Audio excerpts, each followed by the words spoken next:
even worse, Samaritan girl babies menstruate from the time they're born. Now that was just a slander, and it's a slander that I've also tracked through into the rabbinical writings. Jewish rabbis in the early centuries repeated that slander. Now, this is not a helpful situation you're in. When Jews meet Samaritans, when Jesus meets the Samaritan woman, this is what's in the background. So no wonder there are grudges that they have against one another. Now, it doesn't take a big leap of imagination, does it, for you to realise that the history between Christians and Muslims is full of violence, slander, and grudges. So think of that as the background to this story.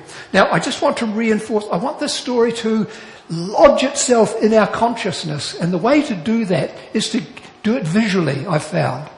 Here's an icon. It's a lovely icon of Jesus with the Samaritan woman. But this is a story that's been loved throughout the Christian world and beyond. Here's a Japanese wood cutting of Jesus meeting the Samaritan woman. Here's a contemporary Chinese piece of Christian art. This is very sort of up to date, isn't it? But a great piece of art. Here's a more traditional Chinese painting of the story. Just trying to get the story into our hearts and minds. Here's a contemporary Indian piece of art. Or a more traditional, in some ways, piece of Indian Christian art. Jesus with the Samaritan woman. Here's an African view of the story. Here's a contemporary British view of the story.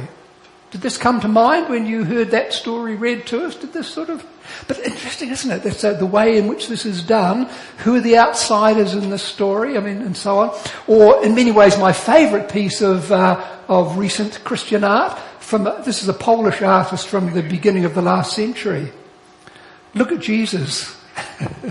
Who have I met here? He's thinking to himself. There's the woman. Oh, bit strident, bit stroppy. Our artist trying to bring that out. So I'm just trying to lodge in our consciousness the significance of this story. And we won't go through the Bible reading that we heard, but the passages I've highlighted in yellow are in fact references to what I call these grudges. It happens in a Samaritan town. Jacob's well, that's a point of contention and holding of grudges. The next bit, they don't share either food or even the things you use for food and drink. Jesus persists in going into the story in terms of the water that they're talking about. The woman acknowledges Jesus as a prophet, but says, that's okay, but you've got the geography all wrong. You're worshipping in the wrong place. Does this ring any bells with the world of Islam? And Jesus sort of sidesteps, go to the back of that issue, and then acknowledgement of Messiah, because Samaritans believed in a coming Messiah, and Jesus says that he is that very person. So, we're into that story, and what I'm wanting to point out is that in that story, Jesus, despite the history of violence and slander and grudges, does several things. He talks respectfully with the Samaritan woman. The way I often put it to our students is, Jesus talks with non-condescending respect. Non-condescending respect. He acknowledges a common faith between Samaritans and Jews. He gently points out that there are differences and shortcomings. This all ringing bells with you for what you know about the world of Islam? And of course elsewhere in the Gospels, Jesus used the compassionate Samaritan as an example, this impossible example. It's like saying mongrel mob, wonderful example of what we Christians are all on about. That's what went through the mind of the average Jew hearing Jesus in that parable of the compassionate Samaritan. And there's a piece of artwork trying to illustrate that. So, Jesus and Samaritans. There are parallels that I've hinted at that I'm sure you can see with Islam then and now. Muslims are here in New Zealand, some 46,000 of them at the last census, 1.7 billion Muslims throughout the world. And as we think about Muslim presence here in Christchurch with the mosque murders, of course the Muslim community was grieving, but you will have been moved, I hope, by the examples of forgiveness that was there. Not universal. Some of the witness statements just wanted to send the Aussie straight to hell. I'm never going to forgive him. But other quite moving stories of forgiveness. You will have registered that as well. New Zealand's best known Muslim, or Muslims, Sonny Bill Williams and Ofa Tuanganafasi. So Muslims are in the public square and public consciousness. So let's just sum up what Jesus actually does in this story. It's going to take us into good places as we meet Muslim people. Jesus talks and asks questions. He shows kindness and help. He praises some of the faith he meets in these outsiders. I'm not so naive. I don't have a romantic view of Islam that says Jesus would have approved of everything. He doesn't in this story. But he approves some of the faith, some of the humility that he finds. He even uses Samaritans as examples. Remember, he heals lepers, 10 of them. Only one of them comes back to thank him. Who was that? A Samaritan. And there are other examples as well. Jesus is not embarrassed to draw attention to himself. As Christians, of course, we're not embarrassed to draw attention to Jesus. He notices the Samaritan grudges in that story, but he works his way around them and beyond them. Those grudges, Samaritan and Jewish, Christian and Muslim. And if you get to talking with a Muslim, sooner or later, particularly if they sense that you're friendly and aren't just wanting to attack them and badmouth them, they'll mention some of the grudges sooner or later.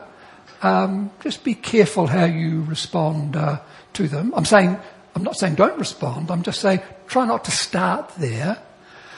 So what do we do about grudges? Well, Jesus sidesteps what he obviously saw as stale disputes, but doesn't hide his own radical views. That's something for us to think about. Living in Samaria requires present tense, because we now live in Samaria. We live in a place where there are people, Muslims, who think something like us but something different. Living in Samaria, as Jesus did and as we do, requires skill and patience and love. But here's the thing about a grudge. You can't change a grudge that someone has against you by a direct assault, either verbally or physically. Is that going to change the person's mind? Attacking them? You think of people who bear grudges against you. Attacking them, is that going to help? It's generally going to make things worse. Yeah, exactly. So you can't change a grudge by a direct assault. You have to love the people on the other side of the grudge.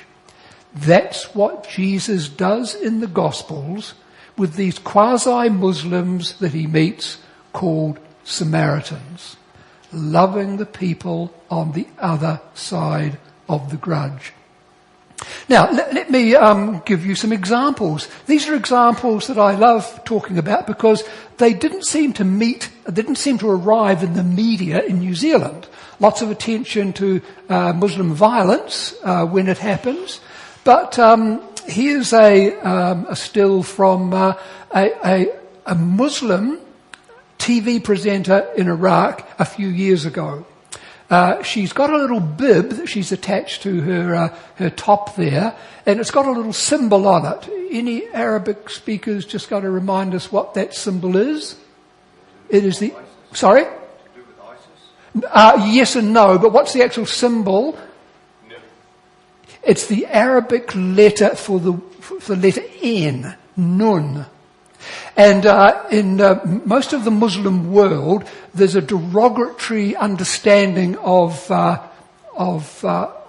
Muslims, of Christians as Nazarites, and if you'll excuse the language, it's equivalent to N for nigger. Christians, yeah, you know. And so what ISIS did, Islamic State people, they went in Iraq, they went around Christian homes and painted on the front fence or the front door the symbol N, meaning we know who you Christians are, we know where you live, we're coming to get you. A frightening thing to do. What does this TV presenter do, who's a Muslim? It says, I'm one of them. I'm not a Muslim, I'm not a Christian, I'm a Muslim, but is that a brave thing to do or not? I tell you, it's a brave thing to do. At the same time, on the Sundays following, here are Muslims meeting outside the largest Christian church in Baghdad. The fellow on your left, in his right hand, he's holding a book with a green sort of cover. What book do you think that is? The Quran. And in his left hand, he's holding, can you see what he's holding? He's a cross. He's a Muslim saying, I'm here because I want to stand with you Christians. And guy over on the right-hand side is doing the same kind of thing. Or in France a few years ago, when there was that terrible slaughter of an elderly French priest, had his throat cut at the altar while he was saying early morning mass. The next Sunday, this is what happens.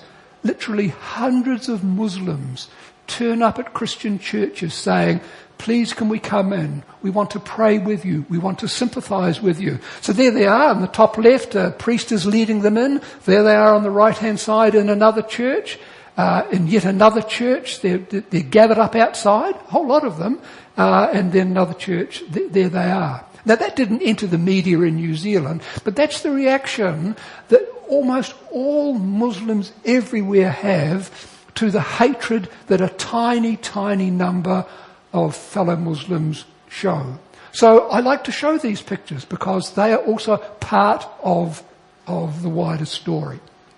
So to sum up, in terms of practically speaking, what are the practical consequences of what I've said? One is you can send me an email and I'll send you the PowerPoint if you want it. When you meet Muslim people, religion is usually not the place to start. Start with the common humanity that we have. If you wanted to get on to Islam, acknowledge that they and we worship the one eternal creator God. You could start there, but other places, just leave them alone for the time being. Learn how to greet Muslims. Just learn the Arabic greeting, Assalamu alaikum. Muslims always smile back when someone who's obviously not a fellow Muslim greets them in their preferred greeting. It's just a greeting of peace. Peace be upon you. No harm in saying that, is there? And it's a good place to start. Muslim hearts are not going to be won by Western arrogance or wars on terrorism, even though we and most other Muslims resist terrorism. We must resist it. But we're not going to win just by starting wars. We meet Muslims with kindness and respect, in faith and humility, praying that God will meet us and them as we do. When you meet a Muslim person, just pray this little prayer, just quietly, Lord, meet both of us right now. You should try that prayer. That is a great thing to pray. Remember that things we have in common at the anniversary of the mosque murders in February this year. Here's a Muslim woman leader pointing out, when we sing the New Zealand national anthem, we Muslims believe what it says. We actually believe it. Now, isn't that ironic? Secular Kiwis, if they do get to express an opinion about the religiousness of our national anthem, often do it to mock it, don't they? Or cynically say they want nothing to do with it. Here's a Muslim woman leader saying, we Muslims believe what the national anthem says. Isn't that ironic to find that in our culture these days?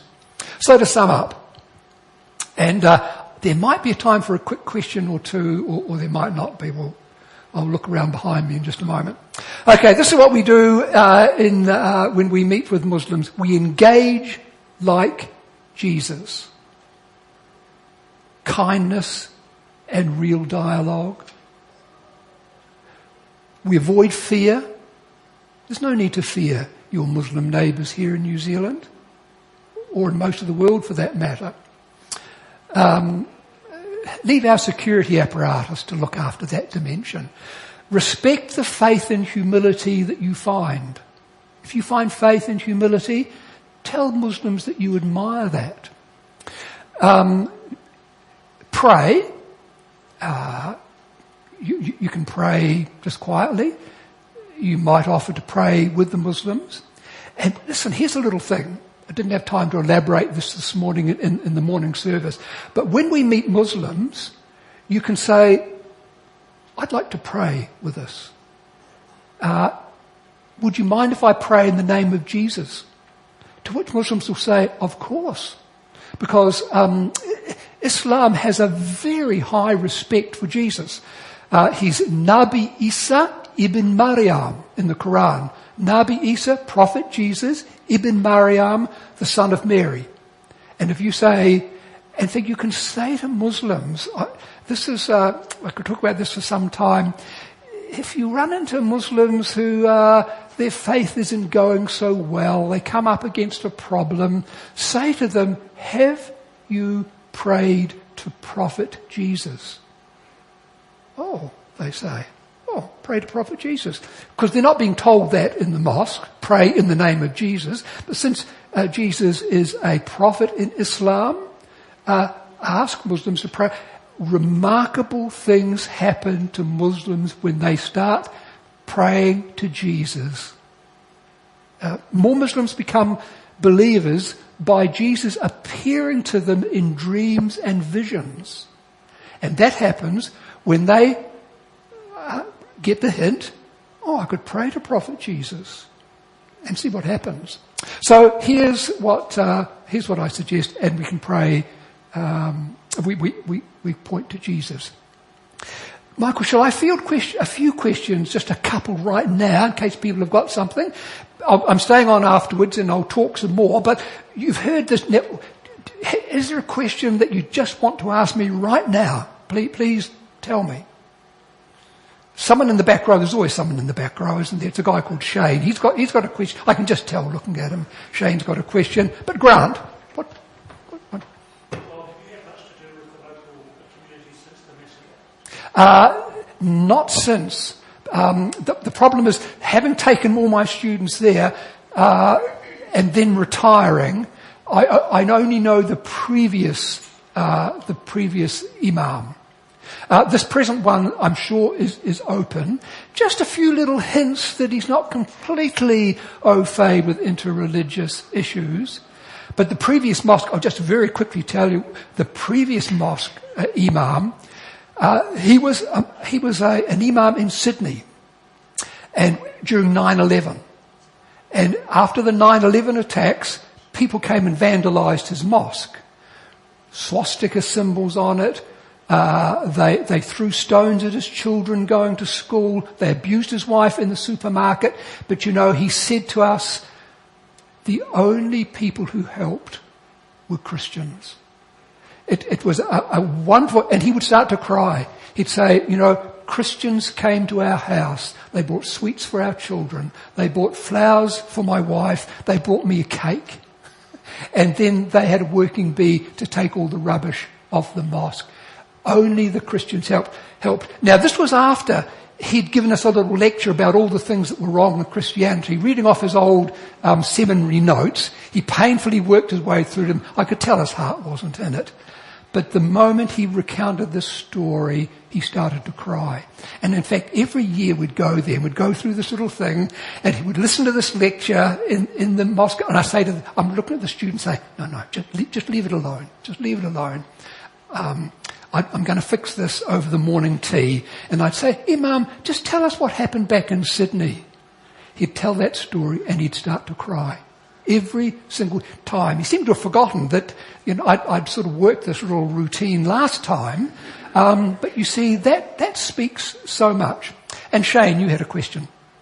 So if we want to invite them into our house to eat with us, Yes. are we able to use pots, pans, fry pans that have had, say, pork or something in them previously, but that we wash? Well, I wouldn't tell them that.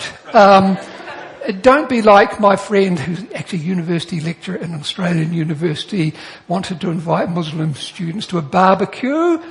What did he serve them at the barbecue? Pork, sausages. Don't do that. But beef and chicken, of course, are always a winner. And if you are worried about that particular issue of not keeping a kosher kitchen, which I know you probably do or don't, you could just ask someone about that. Okay, well look, thank you for being here and listening, and afterwards I'll chat with you, hear other questions, but thank you, and we go into a time of prayer. We do indeed. Oh, with Rowena.